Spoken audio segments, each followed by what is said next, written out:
All right, there we go. So, good morning. It is Monday morning. It's a beautiful sunny day. I'm Nancy Ruby, and I am coming at you with my new series called Empowered Aging.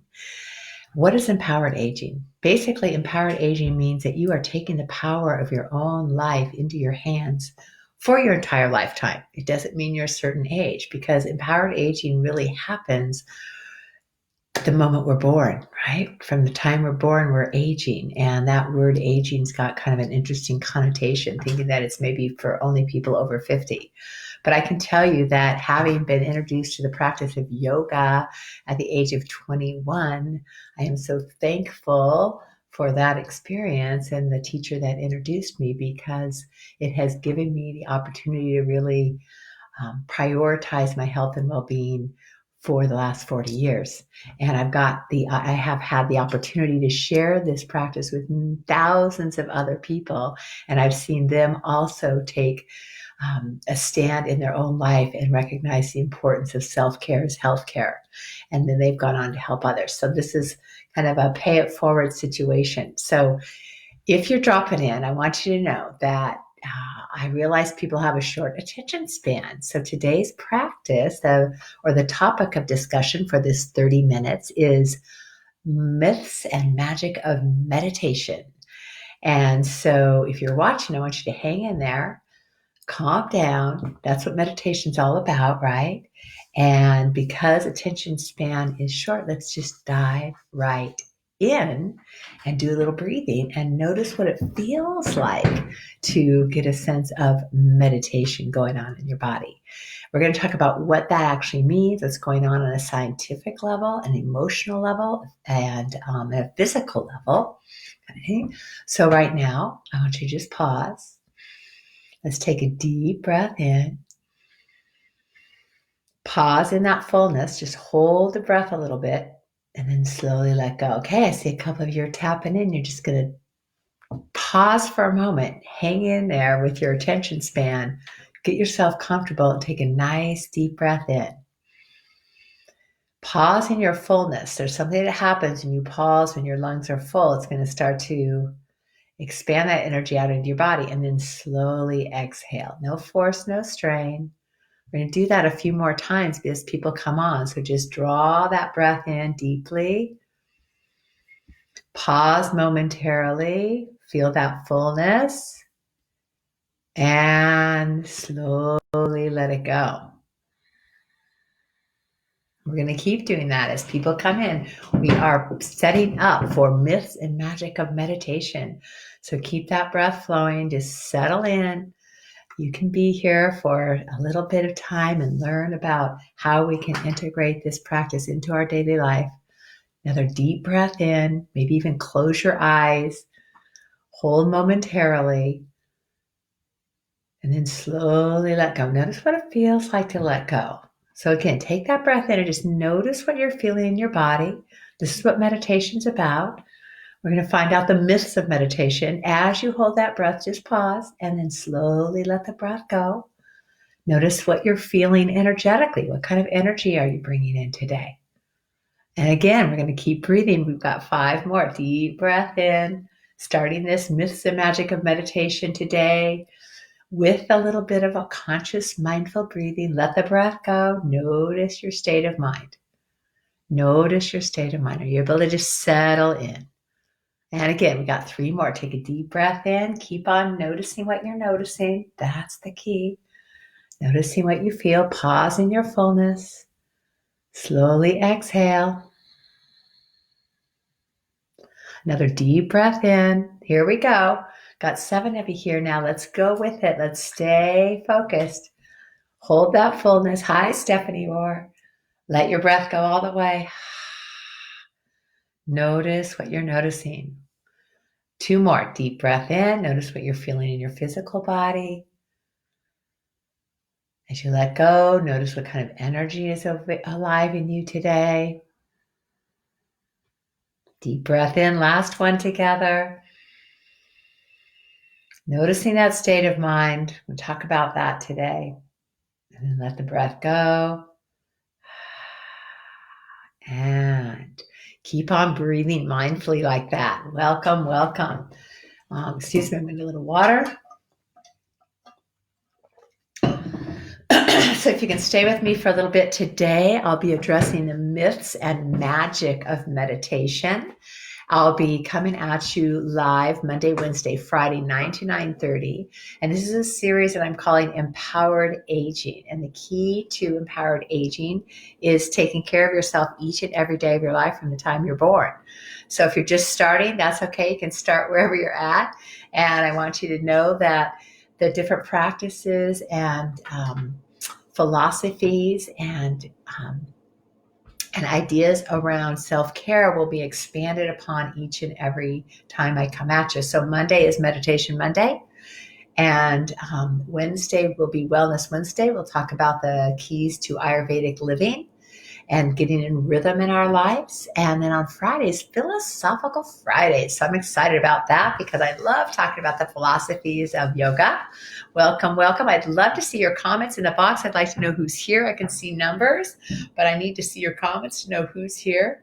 And we'll move on into what it is that meditation is and what it is not. So the number one myth, I'd love to know if you have any ideas about meditation that might keep you from meditating, or if you have a meditation practice, I'd love to know that too. Go ahead and write in the chat box so I can know what your experience is. But the number one myth, I think this is interesting. When people think of meditation, they think of people sitting. Hi, Marie. Good to see you. I figured you'd be here today. People sitting in lotus position, cross-legged on the floor, no support, and that is a myth. You do not need to be sitting cross-legged, first of all. Excuse me. You could be sitting in a chair, on a couch. In fact, when we talk about different ways of meditating, you don't even have to be sitting. So there's walking meditation, there's dancing meditation. Meditation is a state of mind. So what your body's doing is variable. Secondly, the biggest myth and what keeps people from practicing. Oh, good. Melanie's here. You need to learn more about meditation. You are in the right place today, Melanie. And so the biggest myth about meditation is that people believe they can't meditate because they can't stop their thoughts. But that is not what meditation is. Meditation is not about stopping our thoughts. So the way I like to explain that is our brain is a thinking organ. And so our brain is going to be thinking. It has images, thoughts, memories, imagination. The idea behind meditation is to allow those thoughts to move. Excuse me. Got a little something in my throat here this morning.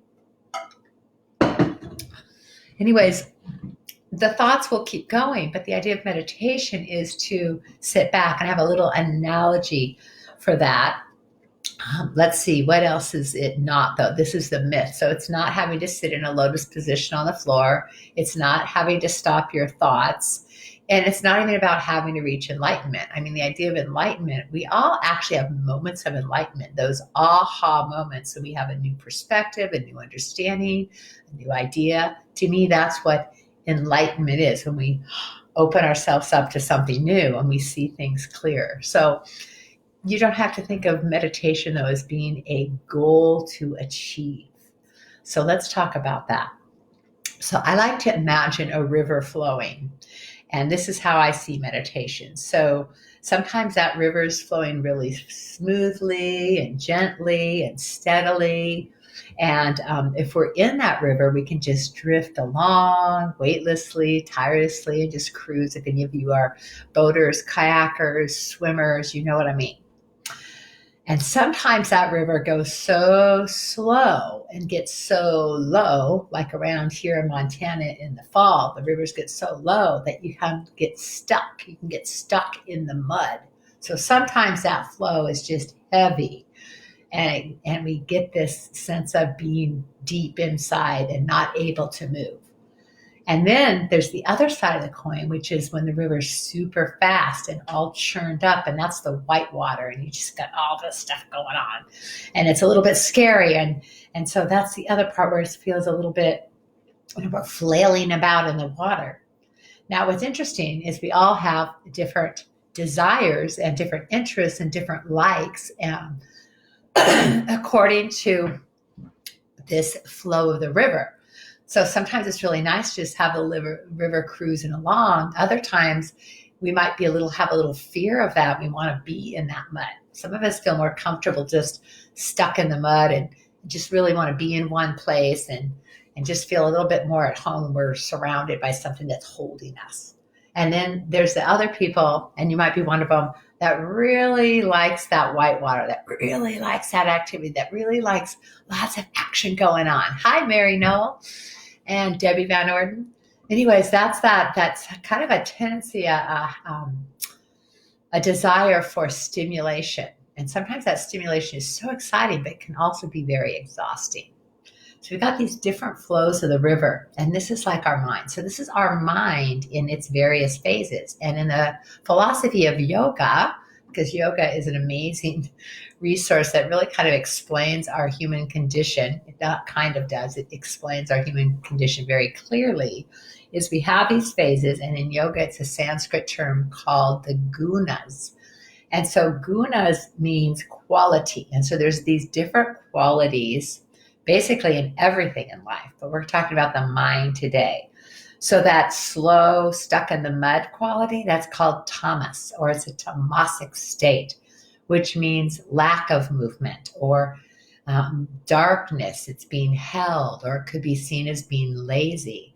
But there's also times when we want to be held and we want to be dark and we want to be still, right? So there's a negative, there's pros and cons to each energy. So that first one is lack of movement. The second one is rajas or rajasic, and that's where there's lots of energy, right? So that's creative activity and movement. And it's also has to do with desire, so wanting more, that go, go, go. And that's what makes things happen, right? And then in between those two, so you have stillness and activity, is we have what's called sattva or sattvic energy. And that's where harmony exists. So that's the balance of those two opposites. And so the practice of yoga, the intention is to step into, to develop, to cultivate a sattvic state of being. And so this is what it brings about, that balance of opposition. And our mind, can vacillate back and forth. So if any of you have been meditating and you're sitting and trying to meditate and you're falling asleep while you're meditating. We've all done that. I call it the head nod. That's why it's good to sit up, because at least it wakes you up when your head falls down. That would be moving into a tamasic state, a little bit of lack of energy. And then the greater portion, what I find is people, the idea that we think we're supposed to be able to stop our minds when we meditate, and then we have there's too many thoughts in my head. Well, that's a rajasic state. We can sit there and maybe we have 5,000 thoughts fleeting by, and we can feel irritated. Even in our body, we can feel irritated. I know I've had that happen too. It's a rajasic state. And so there's no good or bad about any of this. It's just what is. So the idea of meditation and how we bring about harmony is really acceptance, not trying to change anything. And so we're not, quelling over this activity or laziness of mind. We're just noticing, what state of mind am I in today? How does my body feel today? What energy is flowing through me right here in this moment? So let's have you take a breath right now and just notice for yourself once again. Even as you're listening to this, you can take a deep breath in. It brings us more present into the moment. And anytime you're listening to anyone, your child, your spouse, your friend, even if you're listening to a presentation such as this, the mind will wander and it will come back, or it will start to fall asleep and then you wake up. So you'll see your mind going back and forth. So the idea behind meditation, my notes here, is that we want to let go and we want to allow whatever is happening to happen. So we're going to allow for that stillness and darkness. Maybe you recognize, wow, I am really tired. Maybe I need to take a nap. Maybe I'm overdoing. Or maybe you'll notice that your nervous system is operating this really super high level and you need to bring it down. So the idea of yoga is also about moving into a state of relaxation, or what we call the relaxation response. So I am going to bring a little bit of science into this. I love the science of yoga. And so we want to bring our nervous system into what's called the parasympathetic state. And parasympathetic is where everything's calmed down. It's called rest and digest state. And our sympathetic state is our fight or flight. And oftentimes our mind can throw us into that sympathetic nervous system. Hi, Marge Hinkle. Good morning. We're talking about meditation here, the myths and the magic. Right now, we are looking at the idea that our mind can throw us into this fight or flight response just by our thoughts, even though our life is not actually threatened. And right now, at this time of COVID, we have a lot of things going on in our mind that's creating a little bit of stress. So that's why I thought this would be really important today on Meditation Monday, is to really address the ways that we can calm ourselves down and be truthful about what's really happening in the moment, instead of being fearful about the what ifs and the unknowns, because there's a lot of unknowns right now. So let me see what else I have here today. Okay, back to the river. So I was talking about this river analogy, where the river is sometimes calm, it can be white water, or it can be low and stuck and muddy. And so what I like to think about with meditation is that it's sort of like taking yourself out of the river, okay? That's our lower mind, our thinking mind that's always going, and sitting on the banks of the river and just watching it all go by, just noticing what's happening. Is the river flowing? Is it wild? Is it quiet? And just observing what is unfolding moment by moment. So let's take a deep breath. I know it's about meditation, but I get really excited about this subject too. So whether the river is lazy and dull or full and active, the practice of meditation is all about keen observation that allows us to release the need to control anything. Isn't that nice, to let go of control? I know there's a certain safety that feels like, oh, I'm in control here, but really we're not in control of anything outside of ourselves. So that's the idea, is just watching what is unfolding. So there are these benefits to simply being, the art of being. And it doesn't translate as doing nothing. It doesn't mean you're completely stepped out of life, but it's just being present in the moment. You're actually more actively involved. And I love to look at the science behind the practices. I do love that. Ancient teachings with modern day science.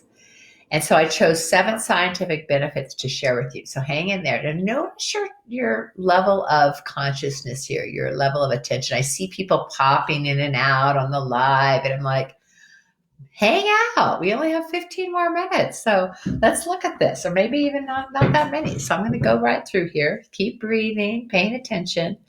So the first scientific fact is meditation not dulls our mind, it sharpens our mind. So because it reduces the tendency of the mind to wander, we actually improve our ability to solve problems. And isn't that what we need to do right now? When we can look at this whole social isolation as a big problem, we can look at what's not happening, what we don't have, what we can't do, or we can turn the tide on that and say, what can I do with this? How can I be of help? How can I be of service? What is this giving me? So many lessons. So by meditating, by being present with your thoughts, we can get ourselves out of that turmoil of distraction and just really embrace what is.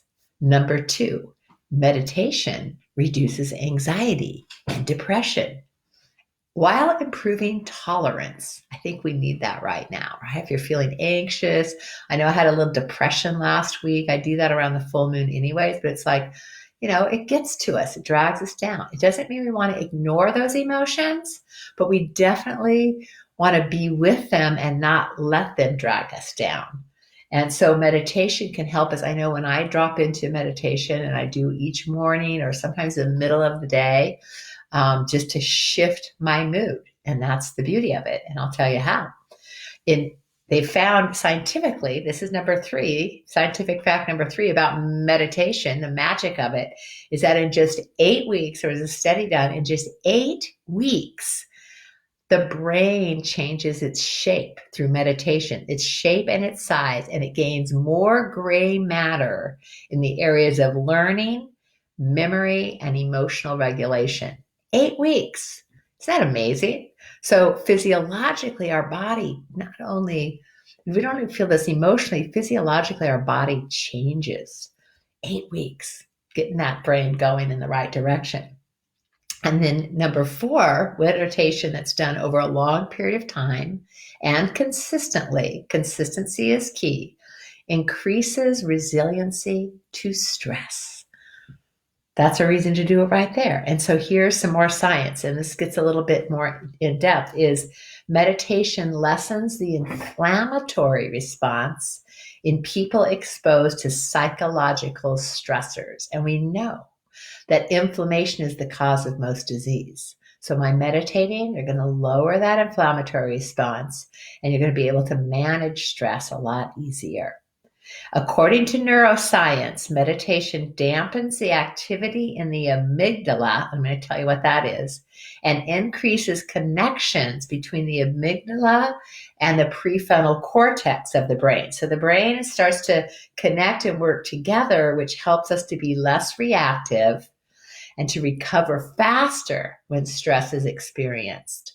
So we're going to have stress in our life. That's just the way it is. But what's the relationship we have with those stressors? And how can we become more responsive and less reactive? So I had to look up the amygdala. I mean, I knew it was part of the brain, but I like to know. So the amygdala, there's actually 2 left and right temporal lobes. There's these little teeny tiny parts of our brain in there. And the amygdala has everything to do with numerous aspects of thought, emotion, and behavior. And it's really involved in our fear conditioning.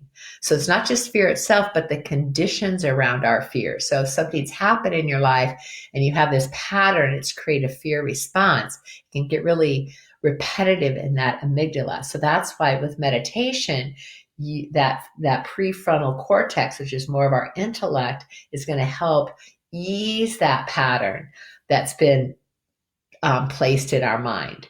And so it also has to do with our emotional response. Said that. It has to do with our emotion response pattern to fear and also aggressive behavior. And so when it's overly activated, it can create anxiety, and it's usually overactivated with anyone that's had PTSD. And I think there's a lot of different levels of post-traumatic stress syndrome. And so this idea of meditation helps to calm it. And there's many, many scientific research projects that have been done on this. Okay, moving right along. Number 5, meditation increases compassion. I know a few people that could use some meditation in their life, but it increases compassion, especially loving kindness meditation. I do have a loving kindness meditation on my YouTube channel, Nancy Ruby's YogaMotion YouTube, and it's lovely. It's under virtual yoga. So I will put a link on this page as well to that. But that is such a wonderful thing that they've actually scientifically proven that by focusing on loving kindness, we become a more compassionate person. Isn't that great? It activates parts of the brain that are connected to positivity, love, and happiness. So check out, it's called metta meditation. This is a very traditional Buddhist practice, loving kindness meditation, and become more compassionate for yourself and for others. Number 6, our physical body is affected through the lowering of blood pressure, and also it helps to properly transport more oxygen through our body and carbon dioxide. So we get better circulation just by focusing our brain on in the present moment, which is what meditation is. And number 7, last but not least, is scientific fact about yoga, about meditation, is a study comparing meditators with non-meditators who were given, here we go, folks, the flu virus. And they found that meditators were able to produce higher amounts of antibodies and had higher immune function. So I think that's a pretty important thing right now. And I know that I was very pleased that I was in the middle of a 30-day cleanse and meditation practice when all this COVID broke out in Montana in March. And I felt really strong. It gave me the opportunity, I felt really strong in my body, felt really strong in my mind. So I wasn't concerned about me. I was concerned about everyone around me. And so take care of yourself so you can be more effective in helping others. So meditation affects your immune system. So, of course, it's not a replacement for medical care. We want the other physical activity in our life. We want quality nutrition. We need deep rest. All these things are just as important. And I'll probably attend to those a little bit more on Wednesday. But just like you take care of your body, it's equally important to take care of your brain. And so meditation is the ticket. So how do we meditate? So I'm going to cover a little bit today, and then next Monday we'll come back to some more practices. Let's everybody take a deep breath right now. Thank you for still being here. I love it. And if you have any questions, you can put them over here. Oh, wow. Hakeem, good morning from Algeria. Love it. We're going global after all. That's great. So how do we meditate? There's so many different ways to meditate. And what happens is each different type of practice affects different parts of our brain. And what's important is that you find what works for you, because the most important thing about any practice, anything that's going to increase your health and well-being, is consistency. So you do something once in a while, it's an experience, but you don't really get the benefits. So this is really important. You try out different types of meditation, and then you find what works for you, and you do that over and over and over again. Okay? So what I'd like to introduce you to are the steps to achieving a meditative state, because you can't actually make meditation happen. You might say, oh, I have a meditation practice, but what we're actually doing is three things. And if you know anything about the 8 limbs of yoga, which I will speak about in our Philosophical Friday, but the 8 limbs of yoga are really an overview. It's a system of gaining liberation from suffering. And out of those 8 limbs, there's 3 in the middle, 3rd, 4th, and 5th, which is really key components to achieving the ability to reach meditation. And meditation is the state of mind where we're in diffused awareness, where we're not attached and we're not avoiding anything. We are purely present. First thing is you got to be comfortable in your body. Okay. So you set yourself up. That's why you don't have to sit cross-legged on the floor. You can sit on a couch. You can sit in a chair. You could lay down. It's a different experience laying down versus sitting up. Different things going on. But you choose a position where your body is comfortable so it's not distracting you. So that's called asana, comfortable seat. The second component is your breath. So everybody just notice your breath. Take some nice deep breaths in and out. That second stage is just calming your breath, letting it flow. You might take some conscious full deep breaths in and out, and then you're going to release it and let it flow naturally. So the breath needs to be smooth, deep, and even. That's number 2, pranayama.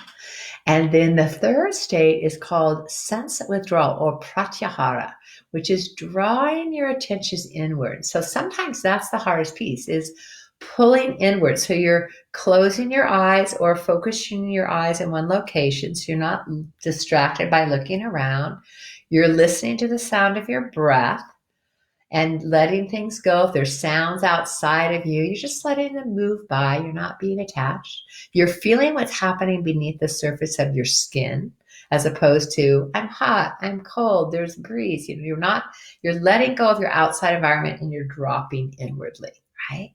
You're tasting the sweetness of the moment. So when you get your body comfortable, your breath flowing easily, and draw your senses inward, the next thing that can happen is called concentration.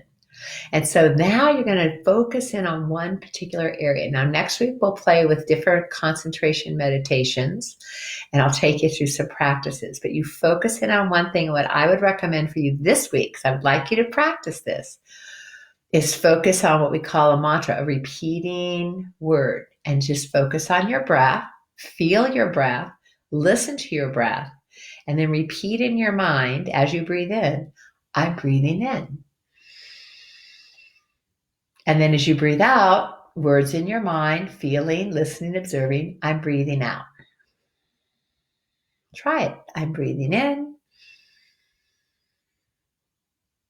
I'm breathing out.